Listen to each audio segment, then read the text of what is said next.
بسم اللہ الرحمن الرحیم۔ عورتوں میں حیض کی ابتدا کیسے ہوئی؟ کیا یہ لڑکیوں کے لیے سزا ہے؟ کیا یہ سچ ہے کہ حضرت حوا سلام اللہ علیہا کو سب سے پہلے حیض آیا جو اللہ کی طرف سے ان کے لیے سزا تھی؟ کیا حیض کی ابتدا بنی اسرائیل سے ہوئی یا بنی اسرائیل سے پہلے عورتیں حیض سے پاک تھی؟ ناظرین، تمام تر سوالات کے جوابات ہم آج کی اس ویڈیو میں آپ کو دینے والے ہیں۔ آپ سے گزارش ہے کہ ویڈیو کو آخر تک لازمی دیکھیے گا تاکہ اس ویڈیو کو دیکھنے کے بعد اس موضوع پر کوئی آپ کو گمراہ نہ کر سکے۔ حضرت عبد الرزاق اور مسند اسحاق میں حضرت عبداللہ بن مسعود رضی اللہ تعالی عنہ اور حضرت اسماء بنت ابو بکر سے روایت نقل کی گئی ہے کہ بنی اسرائیل کی عورتوں کو یہ اجازت تھی کہ وہ بھی مردوں کے ساتھ مسجد میں جا کر نماز پڑھا کرتی تھی۔ مردوں اور عورتوں کے درمیان ایک پردہ ہوتا تھا۔ پھر ایک دن ایک لڑکی اپنی ایڑیاں اٹھا کر مردوں میں اپنے یار کو دیکھنے لگی اور پھر اس نے روزانہ کا معمول بنا لیا۔ اس کے دیکھا دیکھی سبھی عورتیں مسجد میں آتی اور پھر ایڑیاں اٹھا کر پردے کے اوپر سے غیر مردوں سے تاک جھانک میں لگ گئی۔ چنانچہ ان کو مسجد میں جانے سے ایسے روکا گیا کہ ان پر حیض مسلط کر دیا گیا۔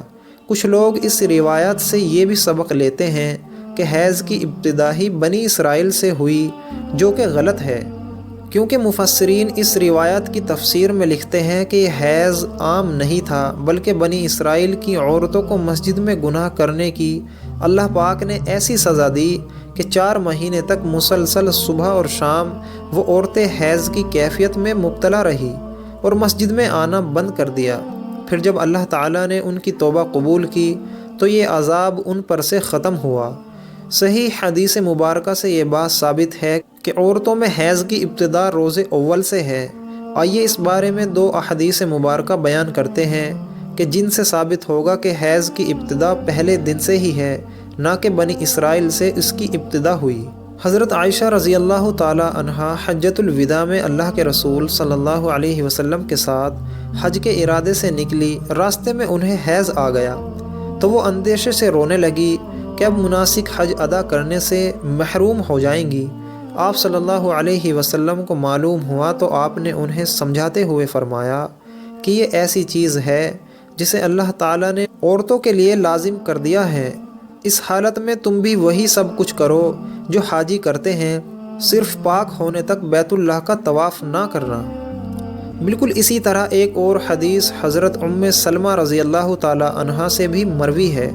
حضرت ام سلمہ رضی اللہ تعالی عنہا بیان کرتی ہیں کہ ایک موقع پر رسول اللہ صلی اللہ علیہ وسلم کے پاس تھی کہ مجھے حیض آنے لگا۔ میں وہاں سے اٹھ گئی۔ آپ صلی اللہ علیہ وسلم نے دریافت کیا تو میں نے بتایا کہ مجھے حیض آنے لگا۔ آپ نے فرمایا یہ ایسی چیز ہے جسے اللہ تعالیٰ نے آدم کی بیٹیوں پر لازم کر دیا ہے۔ اس موضوع پر امام بخاری رحمۃ اللہ علیہ نے بخاری شریف میں ایک باب بھی قائم کیا ہے جس کا نام حیض کا آغاز کیسے ہوا ہے۔ امام بخاری لکھتے ہیں کہ نبی کریم صلی اللہ علیہ وسلم نے فرمایا یہ وہ چیز ہے جسے اللہ نے آدم کی بیٹیوں پر لازم کیا ہے۔ امام بخاری مزید لکھتے ہیں کہ بعض لوگ کہتے ہیں کہ حیض کا آغاز بنی اسرائیل سے ہوا، جبکہ اس معاملے میں نبی کریم صلی اللہ علیہ وسلم کا ارشاد زیادہ معتبر ہے، جو کہ حضور صلی اللہ علیہ وسلم نے فرمایا کہ اللہ نے حیض کو آدم کی بیٹیوں پر لازم کیا ہے، اسی لیے بنی اسرائیل سے پہلے بھی حضرت آدم کی اولاد میں حیض موجود تھا۔ علامہ ابن حجر عسقلانی نے فتح الباری میں بھی یہی ثابت کیا ہے کہ حیض ابتدائی تحقیق سے عورتوں کو آتا رہا ہے۔ اب بات کرتے ہیں ان روایات کی کہ جن میں یہ کہا جاتا ہے کہ حیض کی ابتدا حضرت حوا سے ہوئی اور ایسا بطور سزا ہوا۔ امام طبری رحمۃ اللہ علیہ نے سورہ بقرہ کی آیات نمبر 25 کی تفسیر میں حضرت عبد الرحمن بن زید رحمۃ اللہ علیہ کی یہ روایت نقل کرتے ہیں کہ حضرت حوا کو پہلے حیض نہیں آتا تھا، ان کی تخلیق پاکیزہ ہوئی، یہاں تک کہ انہوں نے اللہ کی نافرمانی کی اور ممنوعہ پھل کھایا جس سے ان کو جنت سے نکالا گیا، اور پھر ان کو حیض اور حمل کی سزا دی گئی۔ اور لکھتے ہیں کہ اللہ پاک نے تب فرمایا میں نے تجھے پاکیزہ بنایا تھا لیکن تو نے میری نافرمانی کی، اس لیے اب میں تجھ سے خون جاری کر دوں گا۔ امام طبری کے علاوہ باقی تمام مفسرین نے ان روایات کو جھٹلایا ہے اور ان روایات کو غیر مستند اور ناقابل قبول کہا ہے۔ حیض دراصل ایک طبیعتی مظہر ہے جس سے ہر ماہ عورت بلوغت سے سن یاس تک دوچار ہوتی ہے۔ اسے صحت کی علامت سمجھا جاتا ہے۔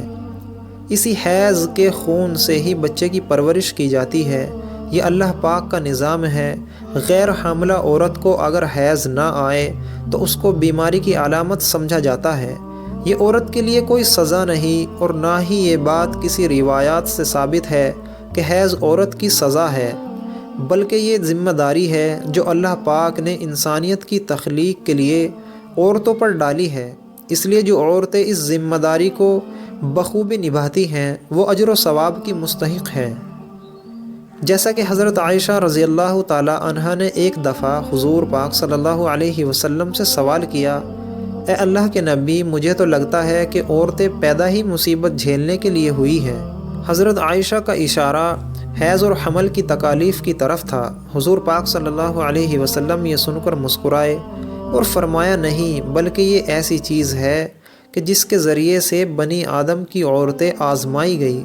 اس حدیث کی تشریح میں علامہ ابن حجر رحمۃ اللہ علیہ نے فتح الباری میں لکھتے ہیں کہ عورتوں کی تخلیق ہی اللہ پاک نے ایسے کی ہے کہ انہیں حیض آئے۔ ان پر پہلے دن سے یہ لازم قرار دیا گیا ہے، جو عورت اس پر صبر کرے گی تو وہ اجر کی مستحق ہوگی، اور جو اس کو مصیبت اور برائی سمجھے گی تو وہ اللہ کی تخلیق میں عیب نکالنے جیسے گناہ کی مرتکب ہوگی۔ امید ہے کہ اب تو آپ جان ہی چکے ہوں گے کہ یہ عورتوں کی سزا نہیں، اور نہ ہی اسے سزا کے طور پر حضرت حوا سلام اللہ علیہا پر مسلط کیا گیا، اور نہ ہی بنی اسرائیل کی عورتوں سے شروع ہوا، بلکہ حیض و حمل تو اللہ پاک کی آزمائش ہے عورتوں کے لیے، جن کا اللہ پاک بروز قیامت عورتوں کو اجر و عطا فرمائیں گے۔ اللہ پاک سے دعا ہے کہ تمام عورتوں کو صبر و استقامت کے ساتھ اس آزمائش پر پورا اترنے کی توفیق نصیب فرمائے، آمین۔ دوستو، ویڈیو کیسی لگی؟ کمنٹ باکس میں اپنی رائے کا اظہار ضرور کریں۔ جزاک اللہ۔